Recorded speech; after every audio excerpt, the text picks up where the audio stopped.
Dentro del ciclo de entrevistas de la revista de prácticas veterinarias, conocimos a Ignacio Audet, director del Ecoparque, y a Leandro Fruitos, activista e integrante de la Fundación Franz Weber. Con ellos dos conocimos todo sobre los preparativos y el traslado de la elefanta Kenia hacia el santuario de Brasil. Mirá. ¿Cómo están? Espero que estén muy bien y sean bienvenidos a otro nuevo video de este nuevo ciclo, en donde lo que tratamos de hacer es justamente aportar nuestro granito de arena para poder hablar justamente de estos temas de los que nadie habla sobre conciencia social y animal. Y para este video, para esta edición, tenemos invitados especiales en donde hablamos de Ignacio Audet, y bueno, que es justamente el director del Ecoparque, y también a mi otro lado tenemos justamente a Leandro Fruitos, que es también de la Fundación Franz Weber. Muchísimas gracias. Y bueno, lo que íbamos a hablar, para los que nos compete, es justamente hablar sobre la elefanta Kenia, en donde, bueno, ya tenemos justamente un traslado exitoso, pero de lo que no se habla mucho es justamente la previa de este mismo traslado. No sé si justamente habrá sido quizá un tema costoso para poner en agenda, cómo lo habrán visto ustedes, el motivar justamente este nuevo traslado a un lugar más óptimo para que pueda vivir mejor. Bueno, como bien decís, el traslado fue la frutillita, digamos, de esta torta que empezó con años de preparación, en donde desde una voluntad política y una necesidad con una presión social de una transformación, hasta lograr acompañarla a Kenia y que Kenia nos acompañase también en ese proceso, hacer el traslado propiamente dicho y ahora ver los frutos de ella en otro lugar. Fue difícil, fue complicado. Leandro seguramente te va a poder explicar un poco más el proceso porque lo vivió desde el inicio. Yo me sumé un poquitito después.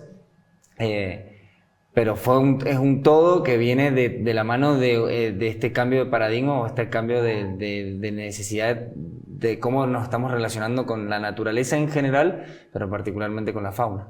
Sí, por supuesto. Estábamos hablando también justamente de lo que era antes la conciencia social, de quizá el elefante que se lo usaba para el entretenimiento, quizá para el circo, y ahora se lo toma como un ser sintiente, tal como es. Exactamente, y ese cambio de paradigma, ese cambio de conciencia en Mendoza se plasmó en una ley, que es la ley que da lugar al Ecoparque de Mendoza, y que nos exige que ese lugar deje de ser un sitio para la exhibición de animales y pase a ser un centro de rescate y rehabilitación de fauna autóctona, que todos los recursos del Estado sean redirigidos a la protección de nuestro ambiente local. Y justamente con esa premisa, con ese mandato de la ley, es que en el 2016, apenas se aprueba esa normativa, se comienza a trabajar con el Santuario de Elefantes de Brasil, con la Fundación Franz Weber, para que los elefantes que vivían en Mendoza, en ese entonces 4, pudiesen tener una nueva vida en un espacio natural, y ese espacio era el Santuario de Elefantes de Brasil. ¿Y hay algún motivo del por qué justamente ese santuario, o fue algo, digamos, como planificado o algo un poco más al azar? El Santuario de Elefantes de Brasil es el único lugar en Latinoamérica apto para recepcionar, rehabilitar y cuidar de elefantes en nuestro continente. Es el único lugar certificado que cumple con estándares internacionales de santuario, y justamente es un lugar factible, es un lugar apropiado para que los elefantes, todos aquellos que están cautivos en Latinoamérica, puedan reencontrarse en ese sitio y construir su nuevo hogar, su nueva manada. La mayoría de los elefantes que llegaron a Latinoamérica en la década de los 60, 70, provienen del mismo sitio. Muchos de África, muchos de India, pero de las mismas colonias de elefantes. Y posiblemente muchos de ellos se conocen. Por eso es tan importante que los elefantes que viven en Latinoamérica vayan al Santuario de Elefantes de Brasil, porque allí pueden empezar a reencontrarse, reconstruir quizás familias que en algún momento los humanos hemos desarmado. Bueno, igual en este caso estamos hablando también de un elefante que fue, como bien decimos, nacido y criado en cautiverio. Entonces me imagino que eso también habrá sido un desafío, digamos, como para comenzar a rehabilitarla, por decirlo de alguna manera, o reacondicionarla a este nuevo traslado. Sí, y ahí también, independientemente de si haya nacido o no nacido en cautiverio, hay que entender que los elefantes no son un elemento ni para entretener, ni elementos animales para utilizarse para fuerza, ni mucho menos. Son animales silvestres que tienen que estar en la naturaleza libres. Y eso son las cosas que por mucho tiempo los zoológicos, las instituciones zoológicas, ese daño produjeron en intentar poner en cautivo a seres que primero que no se lo merecían y después que no tenían nada que ver en diferentes entornos naturales. O sea, un elefante en Mendoza no tiene nada que ver ni con quién somos como mendocinos, ni tampoco para ese ser estar acá. Tampoco para lo mismo un oso polar también que hubo acá en Mendoza. Sí. Independientemente de eso, sabemos que Kenia no vino sola, vino con un compañero, ese compañero se murió a los años de estar también cautivo, pero el daño que se le genera es que naturalmente las hembras, como bien charlábamos en la previa tal vez, viven en manada, viven en compañía, no son animales que están en solitario, son gregarios.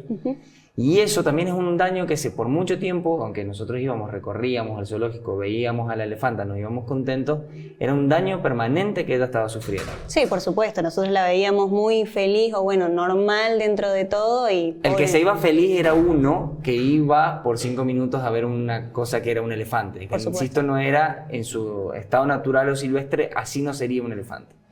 Entonces, insisto en esto porque independientemente del origen donde ella, de donde pudo haber venido, nunca debería haber estado acá en Mendoza.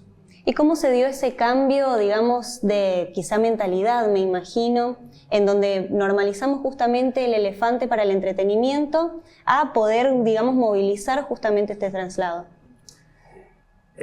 Los zoológicos responden a un modelo colonialista, en donde los países justamente coloniales sacaban de esos territorios que colonizaban cuestiones raras para visibilizar en su país. Y así es que fueron quitando figuritas, animales y exponiéndolos. También existieron los zoológicos de humanos.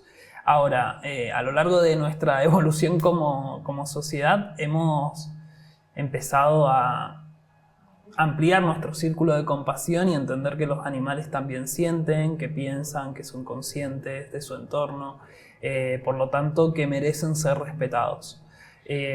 Y la justicia en Mendoza particularmente, en el 2016, justamente con una chimpancé que vivía en el zoológico de Mendoza, declara que ella es una persona no humana. Y eso vino de alguna manera a cristalizar una demanda social y una denuncia de la ciudadanía hacia el zoológico que indicaba que allí posiblemente podía haber maltrato animal o podía haber una consideración hacia los animales que era totalmente errónea. Y fue lo que justificó que bueno, en el 2016 se sancionó una normativa que estableciera que ese sitio tenía que ser otro tipo de institución, que nuestro vínculo con los animales tiene que ser otro y que como mendocinos nos tenemos que hacer cargo de reparar el daño que le hemos hecho a un montón de individuos que han vivido en esa institución y que todavía viven y que estamos trabajando para que puedan tener una mejor oportunidad de vida.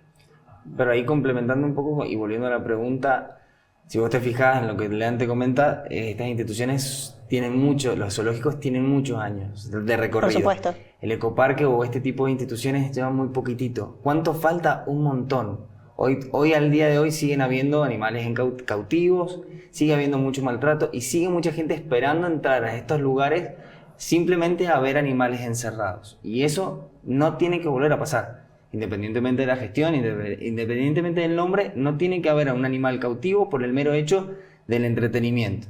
Si tiene que estar ahí es porque o realmente no hay otras posibilidades, o está ahí porque es parte dentro de un plan de conservación, o está ahí para aportar algo, no para entretener, no para hacerle un daño a ese individuo que no tiene nada que hacer ahí. Entonces, ¿cuánto nos falta? Y yo soy tal vez un poco más escéptico en este sentido, creo que nos falta un montón. Hemos logrado mucho en un muy corto plazo, pero todavía tenemos que convencer a mucha gente de que este es el camino y de que nos falta mucho por recorrer y que lo tenemos que hacer en comunidad. Y la comunidad no solamente somos nosotros, sino son todos estos seres que viven con nosotros y que entender y querer que es lo nuestro. O sea, nosotros tenemos que ser el centro de rehabilitación de fauna silvestre, digamos, de Mendoza y de la región que tanto necesita. Porque nuestros animales no son los elefantes, son las maras, son los guanacos. Esos son nuestros animales. Sí, todo el ecosistema, digamos. Y justo me diste el pie más o menos como para poder adentrarme un poco más en el tema. ¿Cómo lo habrán vivido ustedes, digamos, a esta iniciativa? ¿Cómo empezó? ¿Cuáles fueron los primeros desafíos para Kenia para poder rehabilitarla, digamos, y poder empezar, digamos, este camino al traslado? Bueno, el desafío fue para todas las partes implicadas, para el gobierno de Mendoza, el santuario, la Fundación Franz Weber, porque no había sitio primero en Latinoamérica que pudiese recibir estos animales. Hace unos años atrás el santuario se tuvo que construir y poco a poco ir ampliando y habilitando los hábitats para cada una de las especies de los elefantes y luego para cada sexo de los elefantes, porque allí viven también separados machos de hembras. Entonces fue un desafío para el santuario justamente ir logrando esas infraestructuras para poder recepcionar a Kenia. A veces nos preguntamos, ¿podría haberse ido antes Kenia? Probablemente sí, pero no mucho antes porque el santuario no estaba listo tampoco para recibirla. Por supuesto. En el 2023 estábamos todos listos para que Kenia iniciara su viaje y sin embargo, bueno, decisiones burocráticas, políticas a veces no acompañan o no acompañan justamente el tiempo de los animales y no logró emprender ese viaje. Pero fue en el 2025 que ella lo inició, y el 4 de julio justamente, y durante 5 días de carretera pude emprender ese cambio de vida hasta finalmente llegar al santuario. Y para Kenia particularmente fueron 7 años de preparación en donde han participado un montón de personas, desde cuidadores de ella de muchos años, entrenadores locales, entrenadores de otros países, veterinarios también locales de otros países que también han venido de la mano de la fundación del santuario. Y ha sido un proceso muy enriquecedor, de mucho aprendizaje para los humanos y para los no humanos, en particular para Kenia, quien descubrió otra forma de vincularse con las personas que cuidaban de ella, ¿no? Una forma de vincularse de forma positiva, respetuosa, con premios, en donde se respeta la decisión del animal, la voluntad del animal. Así que, bueno, fue un desafío para todos. Y hablando, bueno, discúlpame. No, sé si ahí agregando un poco también de todo el proceso que hubo una instancia burocrática muy importante, porque esto fue un traslado hacia otro país. Eso implica un tráfico, pero en este caso un tráfico legal de fauna, que eso implica que tanto el país que saca ese animal como el que te lo va a recepcionar esté en condiciones legales de hacerlo. Por supuesto. Y eso implica que también 2 países se pongan de acuerdo en decir, che, yo te voy a llevar un elefante, vos lo vas a recibir. Esos son acuerdos CITES que están enmarcados en un montón de legislación, que todos tenemos que estar hablando en el mismo idioma en un aspecto y todos tenemos que coordinar. Claro, lo decimos como si fuera nada, pero en realidad... No, y hay cambios de gobierno también durante todo ese proceso, porque hubo cambios en ambos países, entonces es volver a veces empezar a explicar por qué se está haciendo, qué se está haciendo y qué implica estos acuerdos entre países. Una vez que tenés esos certificados, a su vez, vencen, pues no son eternos. Entonces, en ese momento también tenemos que hacer estudios sanitarios para ver que el elefante, o en este caso la Kenia, estuviera en condiciones físicas para poder hacerlo. Entonces, ese entrenamiento con ella para que te dejen sacar sangre, para que te deje hacer su limpieza de trompas y poder hacer todos los análisis clínicos necesarios para tener el certificado veterinario internacional, sin ella no lo hubiésemos podido hacer. Entonces, era todo el trabajo, este condicionamiento operante positivo, este refuerzo positivo para que ella nunca sufriese y nos pudiese permitir hacer todos los análisis y toda esta parte burocrática que era necesaria.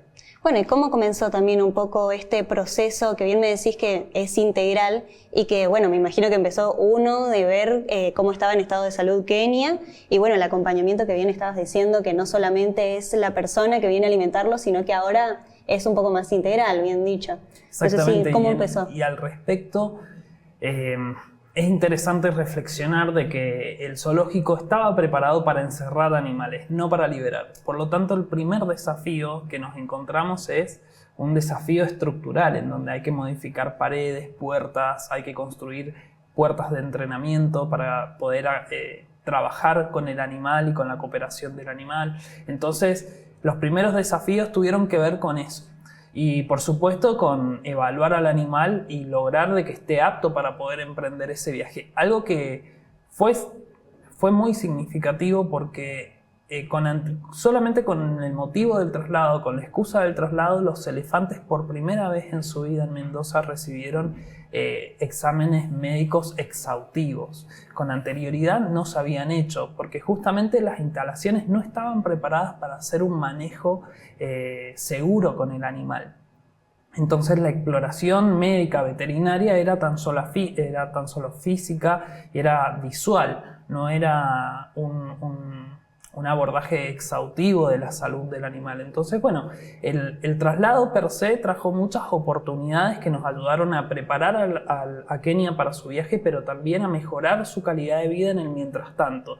Como te decía recién, fue un proceso de 7 años. Bueno, en esos 7 años pasaron muchas cosas que ayudaron a mejorar el confort y la calidad de vida de Kenia acá en Mendoza, hasta que, bueno, finalmente pudiese vivir en ese nuevo hogar. ¿Y qué tipo de actividades se hicieron más o menos como para empezar esta ambientación? Bueno, particularmente el condicionamiento operante positivo, que quiere decir de estimular al animal para que responda a ciertas órdenes que les da el entrenador para poder llevar a cabo todas las tareas sanitarias que exige el certificado veterinario internacional. Estas instituciones de la Argentina y de Brasil que se ponen de acuerdo en qué vamos a evaluar del individuo para decir está apto para viajar de un lado a otro.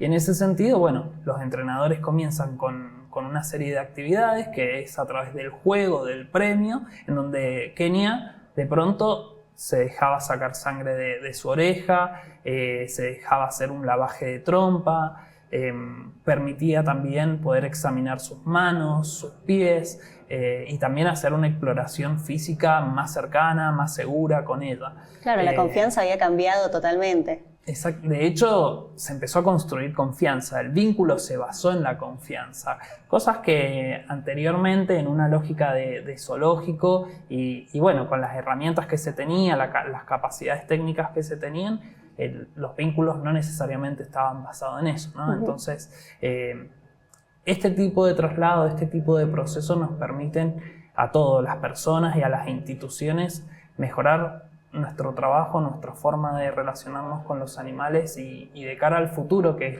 este sitio que va a ser un centro de rescate y de rehabilitación de fauna autóctona, mejorar su capacidad técnica para hacerlo de la mejor manera posible. Bueno, y hablando un poco también del equipo, no sé si durante estos 7 años, bien habíamos hablado que el equipo se fue transformando de a poco, pero no sé si también de alguna u otra manera fue quizá costoso anímicamente o algún trabajo extra que me imagino que tuvieron que conllevar en estos 7 años de la preparación. Es toda una transformación, no solamente, digamos, de la infraestructura, todo, sino desde del concepto de la misma institución y es con las personas mismas que trabajaban. Entonces, todo esto fue un aprendizaje, como bien dice Lean, para todo el mundo. Y en ese escenario es también que muchas cosas, muchas prácticas que se hacían habitualmente y que no estaban tan buenas, hay que sacarlas de ese arraigo que había y transformarlas en diferentes cosas. Entonces, hay que trabajar también con las personas para que vean cómo se puede trabajar con este animal o con este otro ser de otra manera. Bueno, no fue algo tampoco tan fácil ni a la noche a la mañana y con todas las limitaciones que hay de una institución que estaba dañada por varios factores, no simplemente por los animales encerrados, sino por toda otra historia que también tiene la institución y que, digamos, es como eso, es traer a lo mejor personas que ya vivieron esa transformación y que les pudieran contar, che, miren, hicimos todo esto y los resultados son otros, y que ellos también ganaran la confianza de decir que la decisión política que se tomó en su momento tiene sus frutos y sus frutos positivos. Fue como para todo el mundo un aprendizaje. Por eso también contar con gente que de afuera o con instituciones que vienen desde otro lado a cambiar un poco la mirada es muy importante para una institución que fue por mucho tiempo muy cerrada. Es que sí, me imagino también, hablando justamente de la confianza y esta creación de la confianza del elefante, me imagino que fue empezando con empezar con crear una confianza del elefante, fue justamente por el hecho de que antes el trato hacia el elefante no era como, digamos, algo... O tenían una relación en donde si bien la elefanta respondía, a lo mejor respondía más por miedo que por otra cosa, y con eso también era un riesgo para la misma persona, el mismo cuidador, porque decían, nunca nos pasó nada, pero te podría haber pasado muchas situaciones. De hecho, hay un video de Kenia, cuando un periodista entra, que no me acuerdo qué canal, entra hacia el recinto, cuestión que era imprudente al 100%, y se ve que ella viene y después la tildan como de agresiva. No, primero había una persona amenazándola. No entendía qué estaba pasando. ¿Qué estaba pasando? Ella a lo mejor se sintió atormentada por la situación, reacciona como tiene que reaccionar. que es ser empestivo, a buscar defenderse de una situación que le está generando un miedo.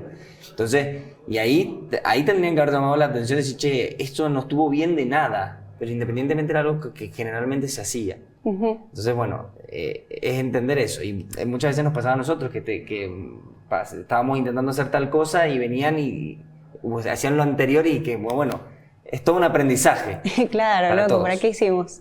Y bueno, más o menos me imagino, hablando justamente de confianza, el tema de la alimentación también habrá sido todo un proceso. No sé si hubo un cambio dietario o algo en especial también que acompañó Poco a poco se fue haciendo cambios y ajustes en la dieta, pero nada muy significativo, porque lo cierto es que lo que le podemos ofrecer acá en Mendoza de alimentación a un elefante dista un montón de la alimentación propia de un elefante. Intentamos buscar algunos sustitutos, asemejarnos o cubrir todas sus necesidades nutricionales, pero lo cierto es que Mendoza no tiene mucho para ofrecerle a un elefante de lo que le corresponde a su especie. Ese desafío también está en Brasil, por supuesto, porque no le es su territorio natural, pero sí es un sitio natural en donde ella gana la libertad de poder elegir qué comer, cuándo comer, y en donde, bueno, va a habitar un sitio que es natural. La naturaleza justamente le va a proveer alimento, como así también el propio santuario, quien le asiste en la alimentación diariamente con recompensas y premios para estimular también la búsqueda y la adaptación a ese ambiente natural. Me interesa muchísimo saber cómo fue reaccionando también con este proceso la misma Kenia, quizá en actitudes que hayan visto o en formas de comunicarse diferentes que hayan visto entre ustedes en este proceso. Creo que la primera imagen, y que si siguieron el traslado, fue cuando apenas ella se sale de la caja, que salió a los 30 minutos de estar, después de 5 días de estar encerrada en un lugar, salió y lo primero que hizo fue revolcarse en un montículo de tierra, una arena distinta, suave, color rojiza, en donde yo por primera vez nunca la había visto recostada, o por lo menos tirada desde una cara, apoyándose, y se le notaba como una sensación distinta. Sí, y después que ella haya podido tener enfrente otra elefante, porque estaba Pupi, que es la elefanta africana, que desde el Ecoparque de Buenos Aires ya estaba habitando el santuario, y poder ver a otra, que también yo supongo que se le había llenado muchísimo de preguntas, pero era todo nuevo y fue muy lindo realmente verla a ella recostada, cuando en el Ecoparque de Mendoza, independientemente que le podíamos poner algunos montículos de tierra, nunca lo había hecho, o por lo menos cuando estaba apoyada sobre una piedra, no sobre un montículo de tierra. No, por supuesto, debió haber sido súper fuerte ver que un animal que simplemente por ahí está dentro del zoológico esperando que le saquen una foto, comer y bueno, sus necesidades básicas que sean satisfechas y no mucho más, que habrá sido un cambio no solamente para Kenia sino también para ustedes, el hecho de verla justamente quizás viviendo más plenamente. Bueno, es interesante lo que decís. Primero, en el santuario los elefantes aprenden a ser elefantes. Y particularmente porque el santuario, como un ambiente natural, le presenta todo el tiempo desafíos al animal que los tiene que estar resolviendo. De hecho, el elefante es uno de los animales más inteligentes. Tiene mucha memoria, recuerda sus caminos, recuerda dónde están los recursos claves como el agua, y son conocimientos que se transmiten de generación en generación. Tienen capacidades que ni siquiera los humanos tenemos. Entonces, los zoológicos no hacen ni más ni menos que subestimar y oprimir esas habilidades que les son propias de esa especie. Particularmente en la institución zoológica son espacios estériles que no les ofrecen entretenimiento, que no les ofrecen desafíos, que no les permiten sociabilizar con otros elefantes. Entonces, bueno, de pronto todo eso lo van recuperando en el santuario, que se dedica a justamente sostener y acompañar esta rehabilitación en esa reconstrucción del espíritu del elefante. Y bueno, esto se vio desde el primer día, desde el momento en que se baja de la caja y reacciona, como te comentó Nacho, Kenia, en ese contacto con la tierra blanda, al segundo día en el contacto con el bosque y explorar ese bosque que era ya para ella, el contacto con las reservas de agua, bueno, en fin, de pronto nosotros que tuvimos la oportunidad de vivir sus 2 primeros días en el santuario, fue de pronto estar frente a un elefante nuevo. Y eso es muy bonito, porque eso quiere decir de que todo lo que hicimos valió la pena. Me encanta. Bueno, y también me interesa mucho saber qué tipo de actividades, por ejemplo, no sé si yo hablando desde el completo desconocimiento, quizá un juego de pelota, qué tipo de actividades tales habrán sido justamente como para reafinar este animal dormido, digamos, que se encuentra en el zoológico. Habrán aplicado en esta... Bueno, hay lo que era el zoológico o el ecoparque siempre se le ponen cosas como para estimular esto de que no estén aburridos en un lugar y que puedan expresarse, por eso se hacen enriquecimientos ambientales dentro de los recintos. Que muchas veces, esto también es importante, sobre todo en nuestra institución, que tenemos 1150 otros animales que habitaban con ella, no era la única acá, que también se merecen todo el mismo respeto y hacia las mismas servicio de las personas, pero eran elementos que se colocaban, o que jugara con un tronco, lo demás, eran elementos que se ponían en forma esporádica y muy como a voluntades de muchas personas. Acá en el santuario tiene la posibilidad de entretenerse y de buscar con el entorno natural, independientemente de que se le colocó una rueda, independientemente de que se le busca todavía seguir buscando estos premios, porque es necesario que ella todavía siga teniendo un poco de confianza y como contacto con los humanos, porque sigue estando bajo cuidado humano. Ella no está en la naturaleza en forma libre, sino que está en un lugar más controlado con mayores posibilidades. Eso se le hace todo el tiempo, buscar, y esto de la misma forma de cómo se le alimentaba. Nosotros en el zoológico o en el ecoparque, en un horario determinado se le daba de comer y de una forma determinada. Bueno, acá no, acá ahora la comida se le esparce en diferentes lugares, no siempre en el mismo lugar, no tal vez en el mismo horario, no siempre lo mismo. Entonces todo eso se va buscando también un poco para que ella empiece a moverse, empiece a buscar, empiece a encontrar. Claro, jugar a una especie de las escondidas con la alimentación, me imagino. Y que empiece a pensar y que empiece como a tener esa necesidad de búsqueda constante de no estar quieta. Entonces, claro, esa curiosidad, digamos. Sí, y de que también también esta dieta va a ir variando en función de que ella ahora tiene la posibilidad de buscar otro tipo de suministros. Entonces a lo mejor la dieta tan rica en azúcar que nosotros le dábamos, porque teníamos la única posibilidad de darle, tal vez un poco menor, bueno, y ahí se va como generando este acompañamiento con él. Pero insisto, hoy ella tiene un montón de formas de ser que nosotros por 40 y pico de años le negamos. Y digamos, ¿hubo algún momento también en donde dijeron ya Kenia está preparada para poder llevarla al santuario, o fue algo que se fueron dando cuenta, un lapso de tiempo determinado? Es algo que es un diálogo que se va manteniendo con el animal, ¿no? De alguna manera los elefantes también te transmiten de que ya están listos para viajar. El entrenamiento no tan solo tiene que ver con la parte sanitaria, tiene que ver con el acondicionamiento a su caja de transporte. Esa caja de transporte es una jaula en donde ella va a habitar 5 días en su interior, va a estar encerrada, y es en esa jaula en la que va a estar viviendo en esos 3.600 kilómetros que la separan entre Mendoza y el santuario. Y bueno, hubo que prepararla durante muchos meses para que ella habite esa caja, ingrese, egrese, permanezca ahí, descanse ahí, para que reconozca que esa caja era un sitio seguro y iba a ser su hogar transitorio. Claro. Y en ese sentido, bueno, realmente cuando uno la nota que está cómoda, que está confortable dentro de la caja, ya es un pasito más hacia esa aptitud de poder viajar, ¿no? Y después haber culminado todos los procedimientos sanitarios.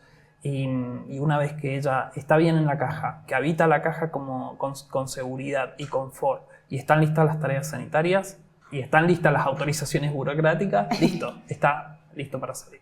Pero por ejemplo, una de las cosas que nos pasó con ella fue que teníamos todo listo, nos íbamos a ir un lunes, que no fue la fecha la que realmente fue el traslado, nos íbamos a ir, la mochilita preparada, Ya estaba todo listo. y ella no quiso. No quiso subirse ese día a la caja de transporte, no quiso ni siquiera estar cerca.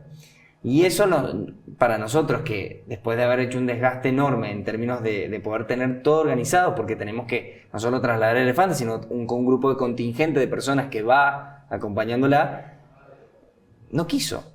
Claro, ¿qué pasó? Nos organizamos y ella dijo, no, hoy no. Y eso implicó también volver a pedir un montón de permisos, pero no quiso. Y en ese escenario nosotros podríamos haber tomado un camino más cruel, tal vez de haber obligado a que eso pasase, y no quiso. Es entender también un poco el proceso, digamos, del propio animal. Y es también nosotros ser respetuosos ante todo este esfuerzo de tanto tiempo, decir, che, independientemente del egoísmo propio, decir, che, queremos que pase, no pasó, y no pasó. Y no, tuvimos que hablar con quien, y no pasó, y no pasó. Y ahora tuvimos que esperar casi un mes y medio, casi 2 meses más, para que ese lunes nuevo ella quisiera entrar. Bueno, me gusta. De alguna manera en todos estos años de trabajo nos vamos preparando para esos escenarios. Somos conscientes de que eso puede suceder, de que claro, el día que pasar. decimos vamos a partir, tal vez no se dé de esa forma. Y estamos preparados y emocionalmente también estamos preparados para poder seguir trabajando al respecto. O sea, no es cuestión de caerse en la frustración y listo. No, porque hay mucho por hacer y no hay tiempo que perder, ¿sí? Porque todo tiene plazo. O sea, los análisis sanitarios tienen plazo, los permisos tienen plazo, el armado logístico tiene plazo. Entonces, bueno, nada, hay que seguir acompañando y estimular a que el animal esté confortable para empezar el viaje el día que quiera. Y ese día llegó, fue el 4 de julio, y de alguna manera Kenia viene a cerrar una historia de 136 años de cautiverio de los elefantes en la Argentina. Entonces, este viaje, particularmente el de Kenia, fue muy especial. Fue para nosotros y para todos los argentinos decir, nunca más va a haber elefantes cautivos en este país. Me encanta también el mensaje que estamos dando, que no solamente... Hay varios aprendizajes en este video, me encantó. Que Kenia, bueno, si no le pinta viajar un día, no va a viajar, número 1. Bueno, y que también, bueno, no solamente es que el animal, como que bien decíamos antes, de solamente el entretenimiento o agarrar, sacarle una foto y que quede solamente así, sino que, bueno, es un proceso más integral y que, bueno, no fue solamente fácil. No sé si a ustedes también les gustaría dejar algún mensaje para la gente. No, en realidad es más sobre todo en estas casas de estudios en donde tienen la posibilidad de formarse tanto como médicos veterinarios como, bueno, otras especialidades también de la ciencia de la salud, que entender que este mundo no lo habitamos solos, que habitamos con otros seres, que nosotros somos parte más de este ambiente en general y que tenemos que aprender a respetarlo y a respetarnos nosotros también en un todo, ¿no? Y en ese todo somos todos. Y cada vida vale, cada ser o cada individuo dentro de este ambiente tiene un rol importante que tenemos que aprenderlo, y que la soberbia humana y este antropocentrismo que es tan marcado, bueno, también es dejarlo de lado por un rato y pensar de otra manera, salir un poco de esto. Y bien ahí recién cuando las otras entrevistas que te escuchaba hablar, que uno apropia a algunos animales porque creen que no son nuestros, no es mío, no es mi animal, no es mi elefante, no es mi tortugo. Es un ser par como yo que necesita tal vez de mis manos para poder estar un poco mejor. Y en ese sentido, sobre todo las chicas que se están formando para ser médicos veterinarios, que tienen la posibilidad de la transformación y del cuidado de la fauna particularmente, que tienen un montón de posibilidades para poder colaborar a la fauna silvestre que tanto necesitan, pero de una mirada como de facilitadores y de transformadores de realidad, y no del egoísmo propio de que sí, mío, ¿no? Mío. Sí, porque yo fui al zoológico y yo la vi, es mi elefanta Kenia, quizá, bueno, o era sí. la elefanta de Mendoza. Sí, era un elefante que Mendoza tuvo cautiva mucho tiempo y que teníamos que devolverle la libertad, o por lo menos darle más posibilidades. Me encanta. Y vas a ir al zoológico o al ecoparque y no va a estar más. Fin. Pero quedarte tranquilo de que, bueno, por supuesto, como estábamos diciendo recién, de que va a tener una vida muchísimo más plena de la que hubiera tenido acá en el ecoparque. Sí, como mendocinos debemos estar orgullosos porque hemos dado y estamos dando un mensaje y un aprendizaje al mundo súper interesante. Acá en Mendoza sucedió que la justicia federal reconoció a los elefantes como personas no humanas, y es en el primer lugar del mundo que eso sucede. Por lo tanto, nosotros como institución, como la Fundación Franz Weber, como el Ecoparque, teníamos la obligación de hacer valer esa sentencia judicial, esa categoría de persona no humana, y darle la posibilidad de vivir en un lugar mejor. Y como Mendoza también estamos dando un ejemplo al mundo de que es posible transformar las instituciones zoológicas, de que no es un proceso ni fácil ni rápido, pero que es un proceso que vale la pena. Y es muy importante que todos esos recursos que en algún momento estuvieron destinados a la exhibición de animales exóticos, de pronto estén destinados a proteger a la fauna autóctona que necesita muchísima ayuda y que está muy invisibilizada. Total. Bueno, muchísimas gracias por haber tenido esta conversación también, y me imagino que a más de una persona le va a poder servir esto, de que los animales no son solamente un producto y que, por supuesto, en este caso en específico justamente de Kenia, hay un futuro muchísimo mejor que no solamente termina acá, sino que también se expande, y que, por supuesto, bueno, el futuro de otras personas, de otros animales también exige un cambio, y que se va a dar y que se necesita dar. Así que espero que este video les haya gustado y que les haya servido, y por supuesto no dejen de ver los videos que se vienen en los próximos ciclos de cine. Muchísimas gracias.